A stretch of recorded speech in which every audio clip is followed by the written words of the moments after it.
इसलिए अपना ध्यान रखें।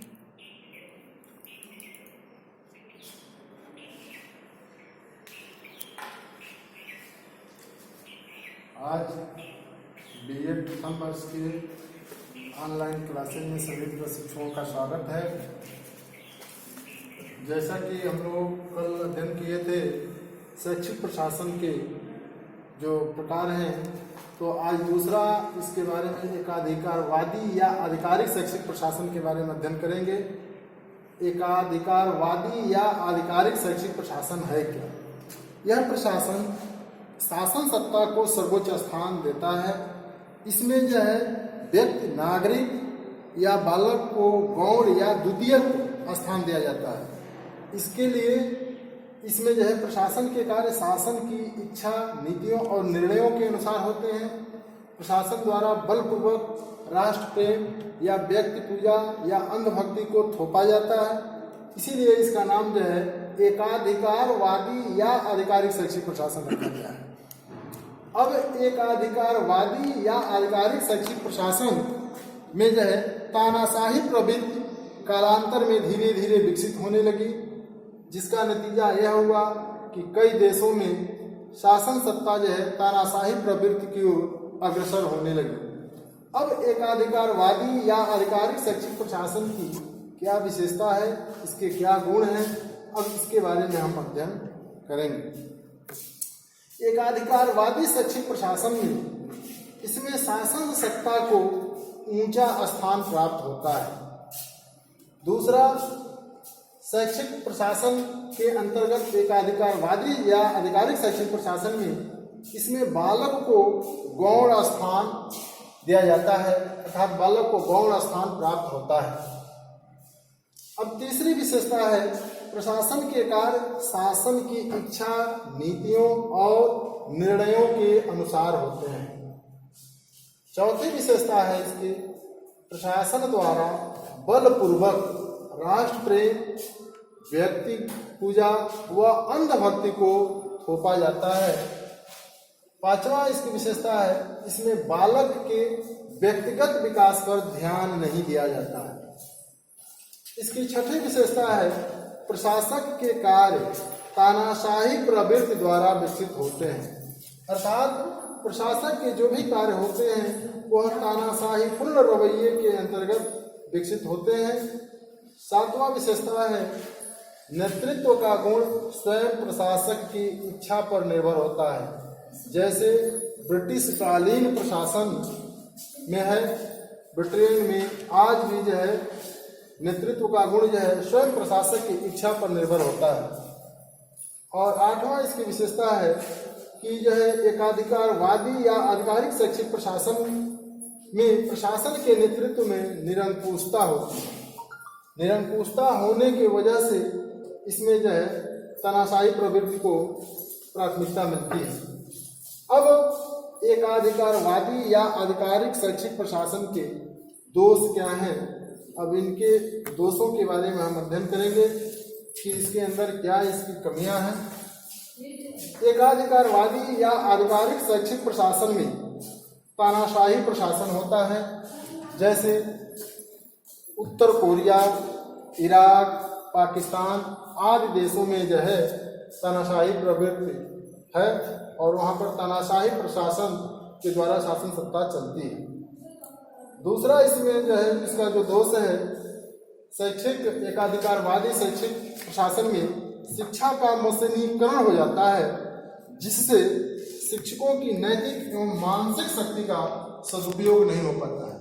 जहाँ पर व्यक्ति को एक मशीन की तरह से उपयोग करके जब इसका हम उपयोग करेंगे तो वह व्यक्ति जो है वास्तव में अपने नैतिक एवं मानसिक शक्ति का सही जो है वह प्रयोग नहीं कर पाएगा। तो इसमें जो है यह दूसरा इसका सबसे बड़ा दोष है।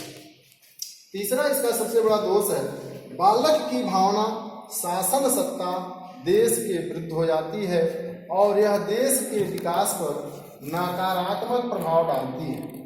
इसलिए जो है तीसरा इसका सबसे बड़ा दोष है कि इसमें जो है यह बालक की भावना शासन सत्ता देश के विरुद्ध हो जाती है, जिससे यह देश के विकास पर नकारात्मक प्रभाव डालता है। इसमें जो है आल्टो महोदय का विचार है। आल्टो महोदय ने कहा कि देव के प्रति भय ही धर्म है। इसलिए धर्म के बारे में उन्होंने कहा कि देव के प्रति भय, अर्थात जिस भी आराध्य को, जिस भी देवता को हम मानते हैं उसके प्रति अपने मन में भय हो, डर हो, वही जो है धर्म है। तो उन्होंने कहा कि यह पुराना लोकतंत्रात्मक देश है, जैसे संयुक्त राज्य अमेरिका, वहाँ पर जो है इस तरह की भावना को वहाँ पर अपनाया जाता है। और चौथा इसकी जो दोष है वह है इस प्रकार के शैक्षिक प्रशासन में शिक्षक तथा अन्य शैक्षिक कर्मचारी धर्म की भावना से जकड़े होते हैं और धर्म जो है बहुत बड़ा नशा होता है। इसलिए इस एकाधिकारवादी या आधिकारिक शैक्षिक प्रशासन का यह सबसे बड़ा दोष है। अब जो है तीसरा जो शैक्षिक प्रशासन का प्रकार है वह है प्रजातांत्रिक या लोकतांत्रिक शैक्षिक प्रशासन। प्रजातांत्रिक या जो लोकतांत्रिक शैक्षिक प्रशासन है, यह किस प्रकार से जो है प्रजातांत्रिक प्रशासन में राष्ट्र व बालक दोनों के विकास को महत्व दिया जाता है। अर्थात उसमें किसी एक व्यक्ति को नहीं, उसमें राष्ट्र व बालक दोनों के विकास को महत्व दिया जाता है। इसीलिए इसको प्रजातांत्रिक या लोकतांत्रिक शैक्षिक प्रशासन भी कहा जाता है। इस प्रकार के प्रशासन में हमें लोकतांत्रिक देशों में देखने को मिलता है और यह प्रशासन बालक की स्वतंत्रता, धर्मनिरपेक्षता, समाजवाद, परंपरा, सद्भाव, विश्व बंधुत्व और यह मूल्य, परस्पर प्रेम आदि गुणों के द्वारा यह जो विकास पर विशेष जोर देता है। इसलिए यह प्रशासन बालक की रुचि, क्षमता, योग्यता, अभिवृत्ति के अनुसार विकास करने का अवसर प्रदान करता है। इसीलिए यह प्रजातांत्रिक या लोकतांत्रिक शैक्षिक प्रशासन जो है सभी प्रशासनिक यह जो शैक्षिक प्रशासन है सबसे अच्छा माना जाता है और इसकी यह मुख्य विशेषता निम्न है। इसमें हम अध्ययन करेंगे। इसकी जो मुख्य विशेषता है, पहला है यह जो है प्रजातांत्रिक या लोकतांत्रिक शैक्षिक प्रशासन, यह एक आदर्श शैक्षिक प्रशासन। दूसरी इसकी सबसे बड़ी विशेषता है इसमें शिक्षा सर्वसुलभ एवं जन सामान्य की पहुंच में होती है। अर्थात सभी व्यक्तियों को आसानी से शिक्षा सुलभ हो जाती है और जन सामान्य की पहुंच में होती है, क्योंकि इसमें शिक्षा बहुत महंगी नहीं होती है, क्योंकि यह प्रजातांत्रिक या लोकतांत्रिक शैक्षिक प्रशासन होता है। और तीसरा इसकी सबसे बड़ी विशेषता है इसमें बालक को स्वतंत्र रूप से योग्यता व क्षमता को विकसित करने का अवसर दिया जाता है। इसमें बालक जो है स्वतंत्र और वह स्वतंत्र रूप से योग्यता और क्षमता को विकसित अपने हिसाब से करता है, इसलिए उसको अवसर मिलता है। और चौथा इसकी विशेषता है कि इसमें व्यक्तिगत विकास को प्रमुखता दी जाती है, जबकि इसके पहले जो है अभी हमने एक अधिकारवादी या आधिकारिक शैक्षिक प्रशासन में यह पढ़ा कि उसमें जो है बच्चे को जो है व्यक्तिगत विकास की प्रमुखता नहीं दी जाती है, लेकिन प्रजातांत्रिक या लोकतांत्रिक शैक्षिक प्रशासन में व्यक्तिगत विकास को वरीयता दी जाती है, प्रमुखता दी जाती है। पांचवा प्रजातांत्रिक या लोकतांत्रिक शैक्षिक प्रशासन की विशेषता है कि बालक की इच्छा को इसमें सर्वोपरि रखा जाता है। जो बालक की इच्छा होती है उसी को सबसे ऊपर रखा जाता है और उसी के हिसाब से जो है आगे जो भी जो है शैक्षिक प्रशासन अपना कार्य करता है। छठा है कि यह सभी की संतुष्टि को महत्व देता है, अर्थात प्रजातांत्रिक या लोकतांत्रिक शैक्षिक प्रशासन सबकी संतुष्टि को महत्व देता है। इसमें केवल किसी एक व्यक्ति को नहीं बल्कि सबकी संतुष्टि, यानी अधिक से अधिक लोगों की संतुष्टि हो, सभी लोग संतुष्ट हों, इसलिए यह शैक्षिक प्रशासन जो है सबकी संतुष्टि को महत्व देता है। और सातवां इसकी विशेषता है इसमें बालक का सर्वांगीण विकास होता है। यह पॉइंट जो है बहुत ही महत्वपूर्ण है कि शिक्षा का मूल उद्देश्य ही होता है कि जिसमें बालक का सर्वांगीण विकास हो।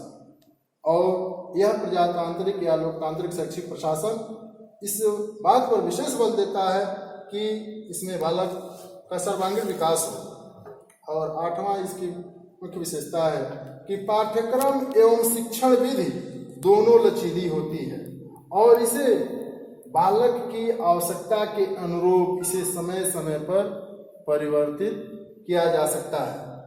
अब इसमें जो है दोष क्या है इसके दोष के बारे में हम चर्चा करेंगे कि शैक्षिक प्रशासन में के अंतर्गत जो यह प्रजातांत्रिक या लोकतांत्रिक शैक्षिक प्रशासन है, इसके दोष क्या हैं। सबसे पहले तो इस प्रकार के प्रशासन में देश के समग्र विकास की दर अपेक्षाकृत मंद होती है। मंद इसलिए होती है कि हम सभी को साथ में लेके चलते हैं और सबको साथ में लेके चलने की वजह से जो है इसमें जो है समग्र विकास की दर जो है धीमी होती है। दूसरा है, इस प्रशासन में निवेश की अपेक्षा परिणाम या लाभ कम दिखाई देता है, यानी परिणाम या लाभ आने में अधिक समय लगता है। और तीसरी इसकी जो सबसे बड़ा दोष है, इसकी कमी है, इसमें मानवीय शक्ति या संसाधनों का नियोजित या योजनाबद्ध विकास संभव नहीं हो पाता है। और चौथा जो है इसका सबसे बड़ा दोष है, इसके अंतर्गत बालक तथा अभिभावक अपनी शिक्षा के लिए स्वतंत्र होते हैं, अतः उनका निवेश प्रमुखतः लाभ के क्षेत्रों में ही अधिक होता है, जिससे किसी क्षेत्र का विकास अधिक और किसी क्षेत्र का विकास कम होता है। यह इसका सबसे बड़ा दोष है। अब इस प्रकार यह है, हम अब अगले वीडियो में पुनः उपस्थित होंगे। तब तक के लिए इतना ही, धन्यवाद।